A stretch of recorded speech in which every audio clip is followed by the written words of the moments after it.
I want to start. You and I were just talking about your boys, and I have so much respect for the manner that you work with them on their golf game. And I was reminded of that over the weekend watching Rory McIlroy win the FedEx Cup. And I remember you telling me that his approach to the game is what's going to make a difference to his career. Tell me what that's all about because I got a hint of that on Sunday. Well, I don't think I don't remember saying that, but uh, you just saying that, that doesn't just apply to him, that applies to anyone. It's always about the approach, it's always about the lens through which you look at something.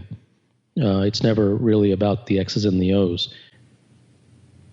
What do you see in him? What got him over the top? I don't think it really goes anywhere to say, well, this is what he did, and so everyone can learn from that and go do the same thing. Those things don't go anywhere. Those are just sort of pats on the back that they don't mean anything. Um, I think it's much more effective and applicable and practical to talk about what it is that prevents performance, um, much more than what it is that enhances it. I think knowing what the not is a far more effective route than, because no one really knows what the is. Hmm. And so the knots are actually, it's a much more effective route to go. What is that? Because there's obviously a strand of DNA that separates these world class performers from the rest of the world. What do they see that the rest of us don't? I don't think that's, once again, I very much shy away from the 7 habits of effective people, and I just As do to, I. to you know I yeah, I don't, so I don't want to put anyone on a pedestal and say, well, these guys are great, and I just don't. I think every human being has the potential to be great, and so I don't think anyone should follow anyone or look up to anyone. So, um, first of all, I don't think that tour players should be compared against weekend golfers. I think that's scraping the bottom of the barrel. That makes no sense. Well, why wouldn't you be better than a Hmm. weekend golfer? And weekend golfers are used as scapegoats to make the tour player look better. So it really is judging within the PGA Tour than it is PGA Tour versus your 72-year-old with arthritis. I mean, what kind of comparison is that? I mean, if you have to go that low, then you must not be very good. So why would you compare yourself against the lowest people in terms of their ability and their age and so forth? So what is it that makes someone truly exceptional? And I think it really comes down to understanding, an understanding of how the game is played, an understanding of what things are standing in my way that has prevented me from getting to where I want to go. I think it's much more about the roadblocks than it is the signs and the arrows saying go this way.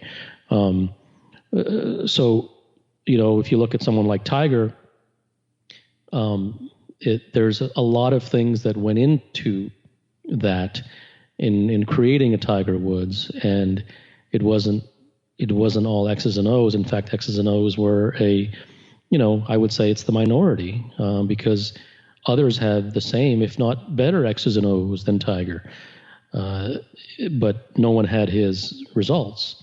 So that means that there must be something else. And it's always in the intangibles, it's always in the viewpoint, it's always in the level of drive, the level of inspiration, the willingness to examine the things that the majority in the culture do not examine.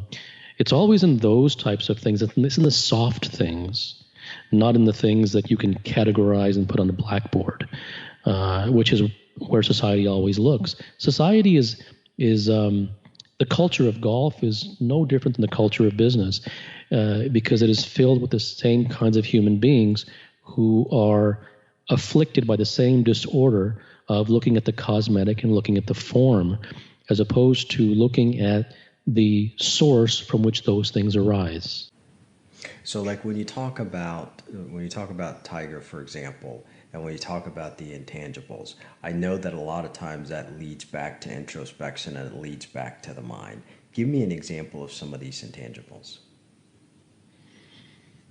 Um, for instance, Ernie Els once said when he was, I think Tiger had won by 15 shots the U.S. Open at Pebble Beach, and they interviewed Ernie Els afterwards, and it's a wonderfully illustrative interview because, first of all, he was getting hammered by questions, and the grace with which he handled the questions was very impressive. I mean, some of the questions were very insulting, actually, and they shouldn't have been asked that way.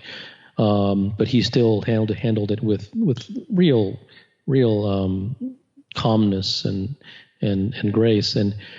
And one of the things that he said was, this guy shows up every single week to a tour event, and he's at 115%. His drive, his level of focus, his concentration, his, is off the charts every single week. And he said, I can't say that about any other tour player. So that's an intangible. That isn't a swing plane issue. That isn't a grip issue. That isn't a how far do you hit the ball issue. That isn't a TrackMan issue, right? There's no technique there. You can't methodize that. So that and the bang for the buck there is huge. Right. To have that drive is the foundation upon which everything is built. So that level of motivation. Where does it come from? Right. And where does that come from exactly? I don't know. I mean, I don't know where DNA comes from, but Tiger's DNA has always been, I don't want to just win tournaments. I want to be the best of all time. And that's always been his drive. Where does that come from? Why did that arise in him and not in another player? I don't know. I don't know why we have the DNA that we have. But that's always been his driving force. It isn't to win golf tournaments. It's been to be the best of all time, to be a legend. Would you put Serena Williams in that category? I don't know enough about Serena Williams, but I do know that their upbringing was very interesting. Richard Williams did a lot of very interesting things, and once again, he was a real rule breaker. He was an outcast. He was an anti-culturalist, and you will find that thread amongst all greatness. It's never been the rule follower. It's never been the traditionalist. It's always these people who do everything outside the box, not letting them play junior tournaments. When the girls were young, playing on a tennis court in which gunshots were going on in the background, and not moving the family because the gunshots going off in the background would allow them to force them to focus and become, have thicker skin. A lot of very interesting things, a lot of eccentricities there that are very noteworthy. So where do you see the role of coaches, Kapil, with people like that? Like if they're sitting in a locker room talking to their coach, or a couple days before a tournament or a match talking to their coach, what are they talking about? I think it's much less, important or instructive as to what they're talking about as it is to talk about the role of coaching. I think that just like all things, it depends upon the DNA of the coach. And just like there is no Tiger Woods besides Tiger Woods, there really is no coach like that. Mm-hmm. So it isn't about coaching. It's about the coach. It's about the human. And to find a human who completely shatters the norm, who turns his back on everything, who rejects all norms and traditions, those types of humans are very, very rare. And so it isn't about coaching, because that doesn't mean anything. That's just regular people with regular DNA going to the seminars, wearing their lanyards, getting certified, and teaching a bunch of crap. That isn't coaching. That just means nothing. It doesn't matter what they're talking about. It's drivel. It's about what is that rare 1 in a million Tiger Woods type individual? What is that conversation like? That's instructive, not what the norm is like. Who cares? Well, you're a coach and you're playing a big role in the development of both of your boys who have very ambitious futures, and you're coaching some very prominent, very successful leaders in the world. How do you see your role with them? It's very different as a parent than it is as with a client. Sure. And not because it should be, but because it is. And that's actually a flaw. That's a flaw in me. And the flaw is that where there is attachment, there is interference. And so the greatest role that I can provide is the one that I haven't provided yet. I have done okay, but nowhere near perfection. And one approaches perfection when there is no emotional involvement, no desire in me for the student to do well. As long as that exists, there necessarily must be interference. So let's stick with that for a moment, and then we'll get to the leaders where there is a little bit different of a relationships. Your boys are really, really close. When do you start? How do you know the time's right for you to move closer towards maybe eliminating that interference? I think the interference is always there, so the time is always right. So it's about approaching the state in which everything is on the player and finding that line as to when to say, when not to say. And that is not done prescriptively. That is done by first reaching the internal place where you need nothing from their performance. And so I guess what I'm saying as I'm hearing myself speak is that the ultimate parenting becomes not being a parent at all or a coach. The ultimate parenting becomes one in which you divorce yourself from the need or the desire for an outcome. There must be nothing in it for you. I think that is the bar. I think that is the place of truth, which upon reaching it, one does not interfere. Well, for you, the knowing you the way that I've gotten to know you, you want the best for them, right? That's how do you separate yourself from that? That'll always be there. I think it's no parent wants the best for them without being attached to the pleasure of wanting the best for them. Right. So we don't ever, no parent is that pure that they want the best for them, only for them, and there's nothing in it for them, for the parent.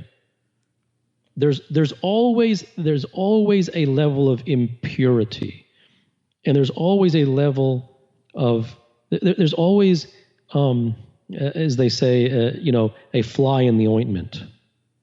Well, it's tough to see your kids suffer. So I'm not talking about tough. I don't want to justify it by saying that's okay to be that way because it's tough. I'm talking about truth. It's all about truth. So I don't care if it's tough. Right? I don't want to justify it. I don't want to say it's okay. It's not okay. It is. If there is a journey, the journey is in getting to the place where you are concerned only with you. If you are concerned only with you, that actually is the most selfless way to be, as ironic as that may sound. Because as long as you need someone else to do well, you will interfere and you will say, well, I'm doing it for them, and you're not. It may be on a fringe level that they're gaining something from it, no doubt, but you are not doing anything, you're not doing it for them. And so this is a very difficult conversation to have, because very few people are at the level of desire to actually want to divorce themselves from the need or the desire to have something in it for them. Therefore, they will go to the place where you went, which is, well, nobody wants to see their kids suffer, and it's very difficult to get to that place, and that's only natural, and it's human nature. I don't care about any of that stuff. That isn't truth. That's just cop-out, okay? And I'm not telling you I'm there. I'm actually pointing the finger at me live and telling you that that is a source of interference.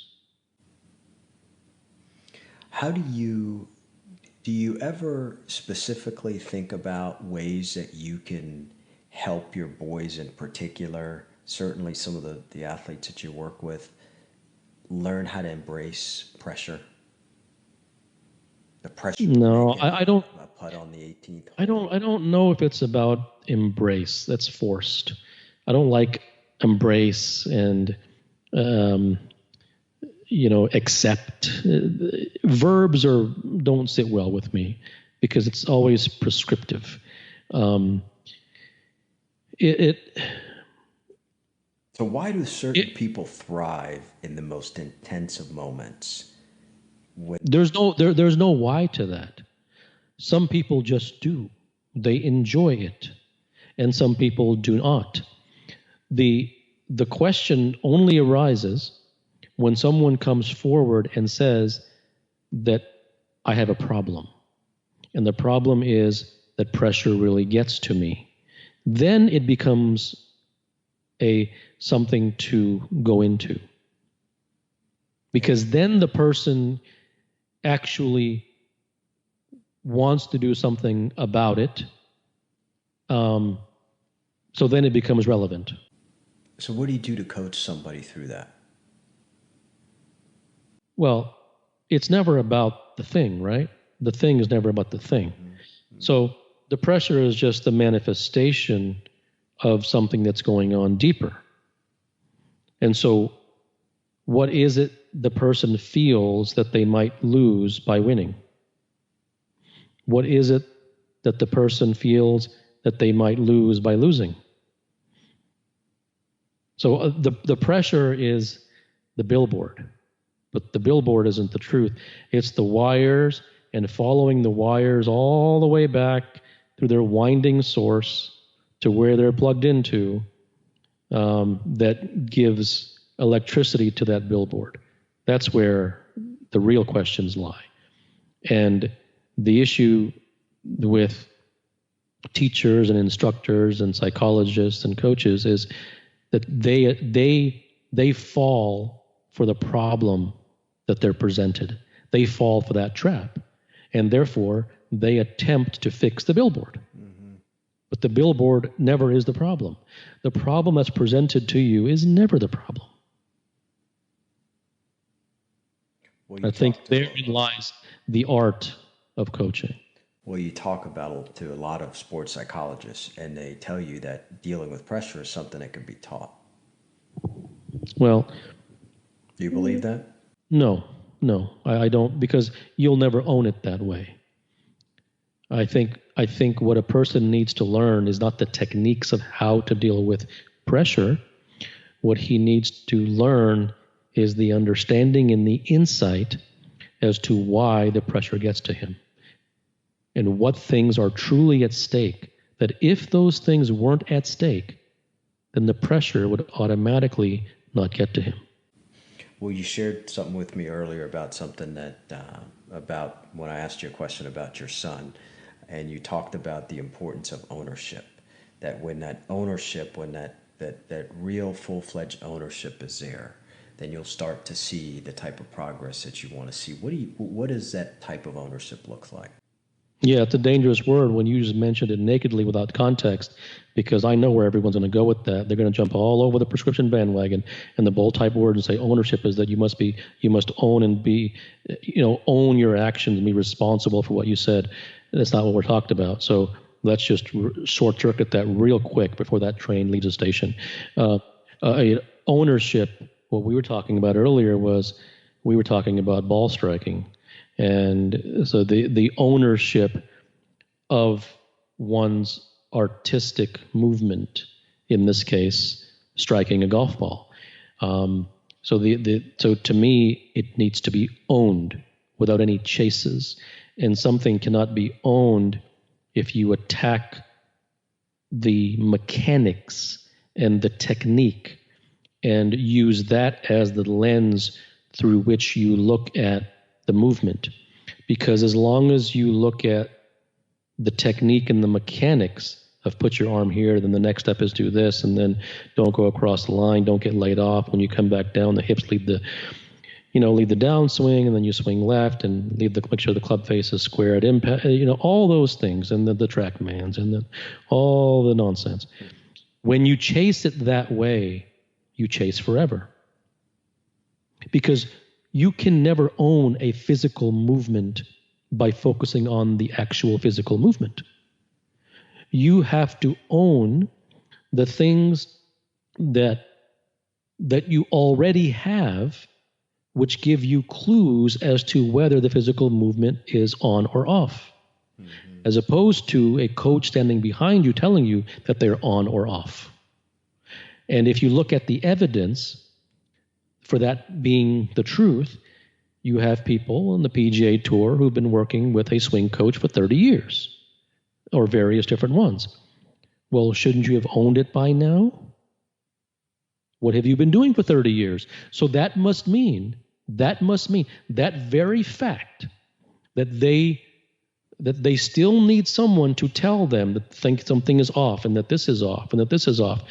That means that they are relying upon an external agency to guide their physical movement. Therefore, they cannot arrive at ownership. It's like Tiger said once. Tiger said there are only two guys who own their swing, Mo Norman and Ben Hogan. And they woke up every single day. This is his quote. They woke up every single day knowing that they were going to hit it well. Now, he said that in a way that's like it's mystical, right? Sure. And actually that is mystical in today's form and technique and method obsessed environment. That is mystical. But that is all that matters. It's about putting an end to all the chases. And it also comes down to who you are. Like it isn't that anyone needs to listen to me. This is just not okay with me to not own something. But if someone else might say, and the majority actually would say this, they would say, what's wrong if I have to work with a coach and I hire the coach? Listen, I got $20 million in the bank. I'll hire a coach, stand behind me, right? If I have a question, I put him on speed dial and said, hey, why my ball going right and left? He'll come stand behind me and go, what's wrong with that? And I would say, nothing's wrong with that. Nothing's wrong with it. I could never do that. That to me would make me cringe. That means I'll never own anything. That, like Nicholas said that he saw his coach once a year. And Jack Grout never once stepped onto a tournament grounds. And because he wanted Jack to be his own coach. And that allowed him in the middle of a round on the back nine on Sunday to be able to fix his own swing. Well, you're not going to have that if you have speed dial coaches. So it depends what's important to you. And if that's okay with you, then that's okay with you. It depends upon the person. Well, that's really intriguing to me because let's shift gears for a second and talk about how that translates to a leader running a company. You coach. You may not want to call yourself a coach. You work with leaders who are running big companies, important companies, prominent companies.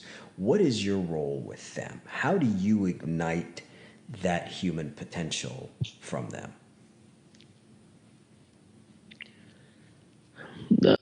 I don't know. I don't know what it is that I do. I just don't know. I don't remember conversations.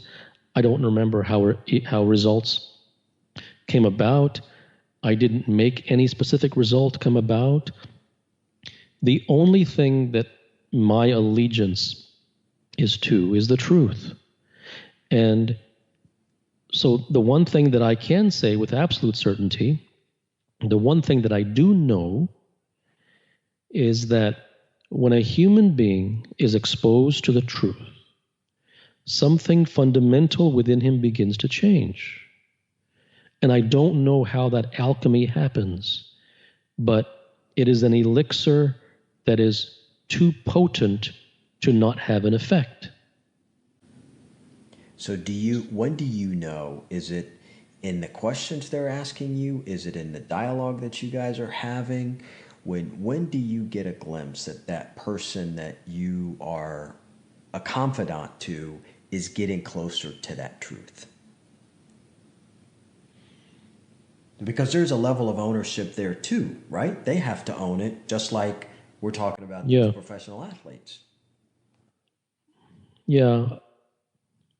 When they notice that the reactions that they normally had to things are now different without them trying to do anything different.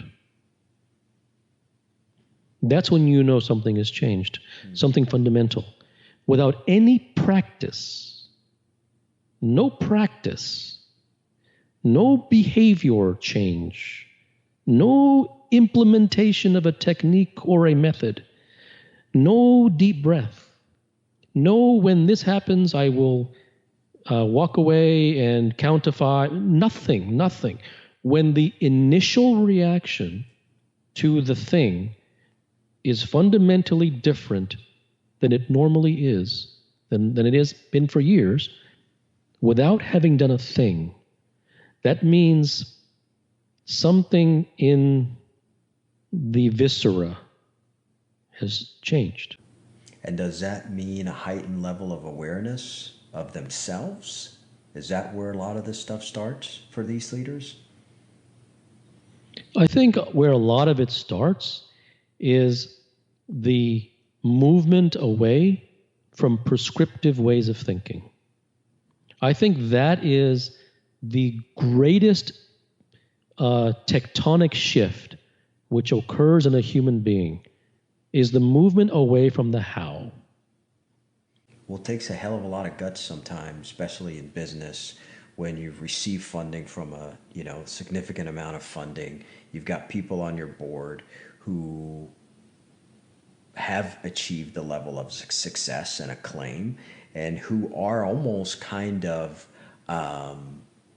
expecting you to follow a certain path because they want a return on their money. It takes a lot of courage to say, no, I'm going to do it a different way. It only takes courage if it is acceptable to you to do it the traditional way. It doesn't take courage if doing it according to the way within you is non-negotiable. See, this can't be an intellectual decision. Then it's courage. And then it usually reverts. It doesn't last. So only when you can't do it that way and you're willing to be fired, not that you should, not that that's good, not that that's courageous, but for whatever reason, you just can't, it goes against your nature. That's not courageous. That's just inevitable.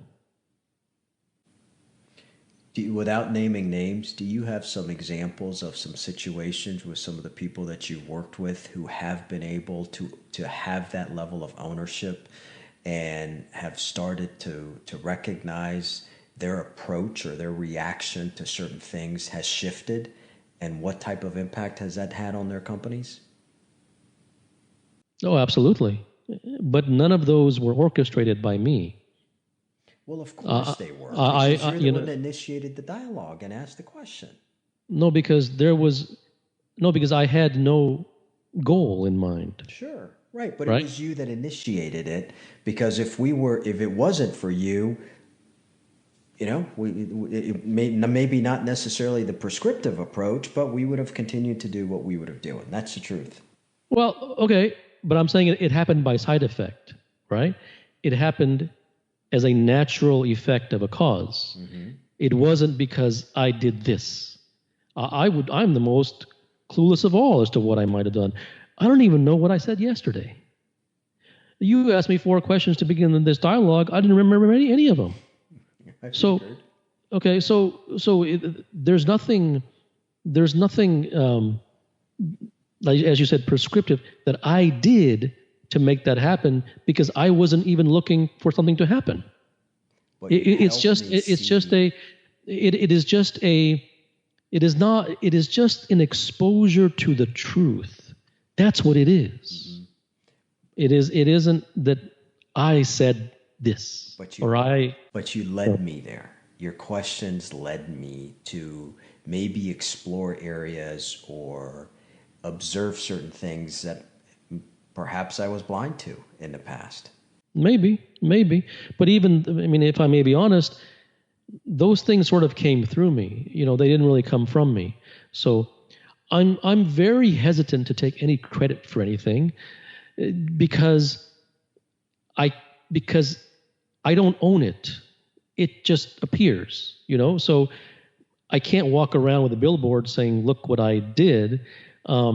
It just came, and so if it came, that means it came from somewhere else. So that's the owner, right? It wasn't me.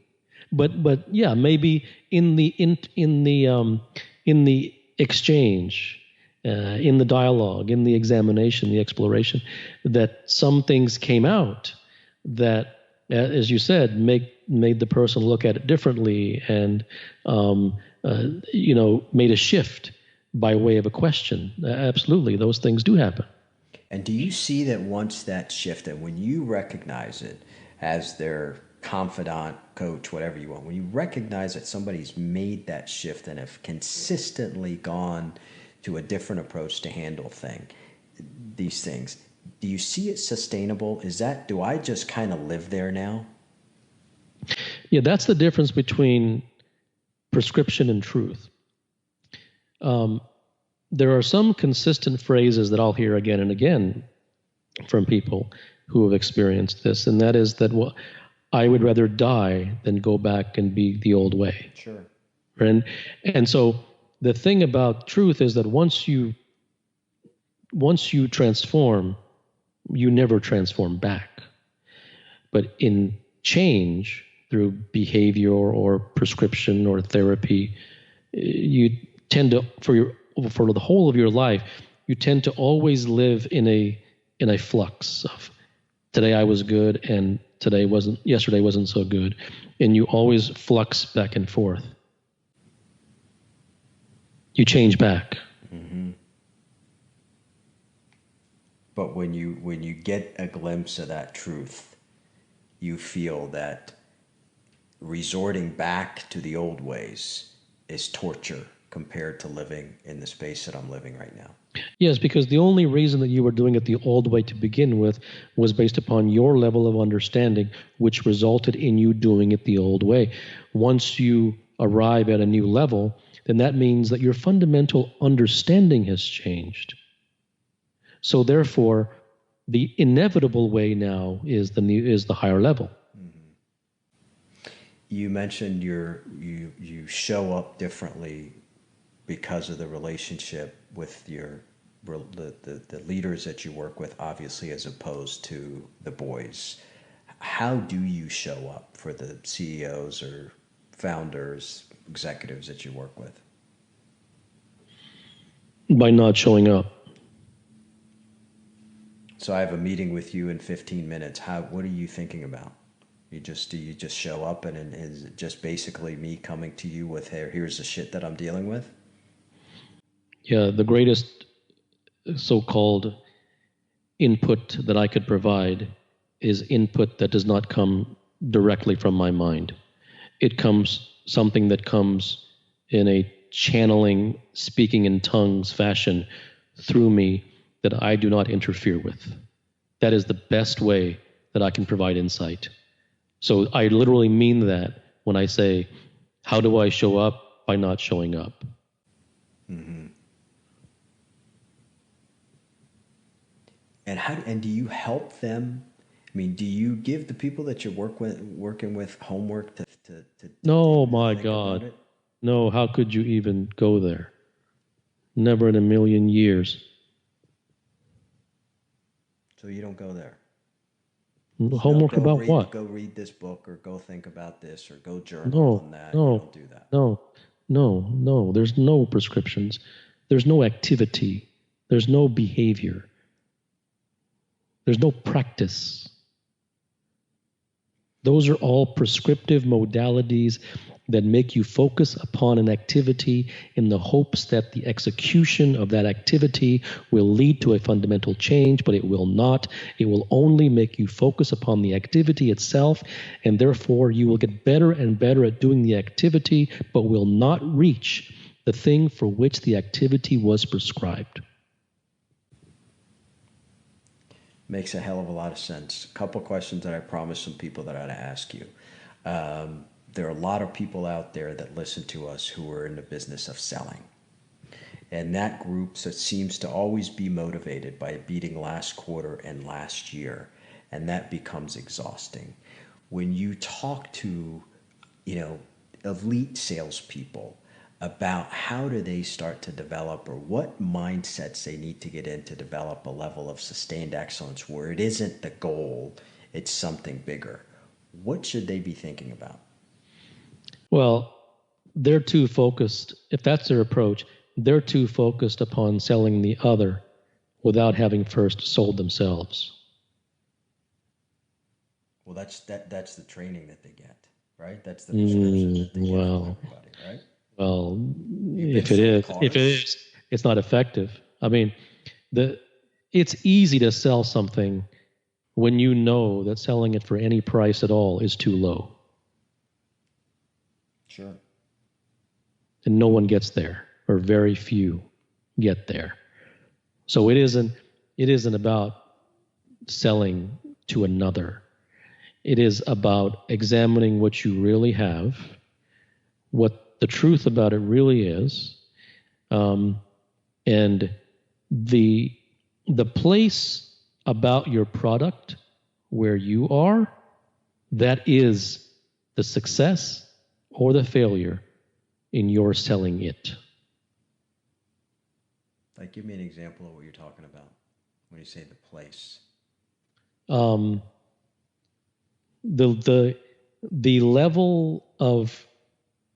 level to which you are convinced that this thing will do X better than anything else, or that you can't get it anywhere else, then the selling will arise from there, and you won't have to do much selling. Mm-hmm. It'll sell. The problem is that people don't get to that place, and they're not really taught to get to that place. And even if they are, they're not done so prescriptively, so it's a non-starter. If you're selling used shoes, well, it doesn't really matter then, because it depends what you have. And if what you're selling is a commodity that everyone on the corner is selling, then you will likely be tempted to sell based upon price.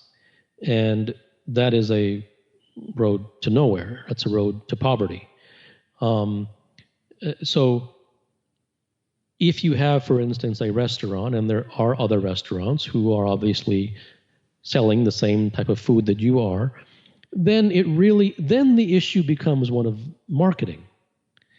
And marketing is a very, very interesting subject, because it is all about the human mind.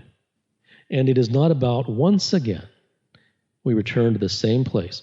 It is not about technique and method. And I wrote a discourse about this not too long ago, and I don't know what it's called. The truth about, I saw it. what was it called? I don't remember the exact title, but I saw it and shared it with a bunch of people. That's actually where this question came from. Okay, okay. Um, that's a very fascinating topic, uh, because it's all about the mind of human beings and not about the 15 things that you can do to get the word out. Well, it's a fascinating topic, and I've never gone there with you about this idea of marketing, right? And it's something that maybe at some point, I think you said something, and I may be screwing it up. It's about why all marketing is a scam, or why Yes, yes, yes. something to that Yes, that sounds about effect, right. right? Yes.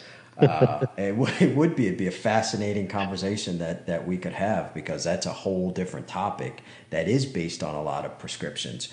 But two more quick things, and we can at least pause for this segment. And you and I kind of hinted on this a little bit when we spoke about earlier this week. There are a lot of leaders out there, and I don't know if it comes up with the people that you work with, but there are a lot of leaders out there who are very vigilant about males working with females, females working with other females, and so forth and so on in this kind of era that we're living in Me Too. How do you recommend that male leaders have relationships with female executives have relationships with other female executives, in the modern society today? What is crossing the line, in your opinion? I think crossing the line is when one diminishes his native human or her native human capabilities. And one diminishes his or her native human capabilities when they begin to view themselves as a him or a her.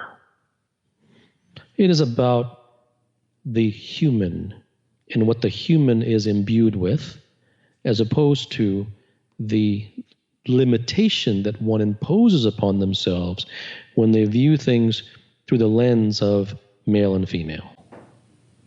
So is that a conversation that you would have with your team? Let's assume I have an executive team of 10 people, half and half.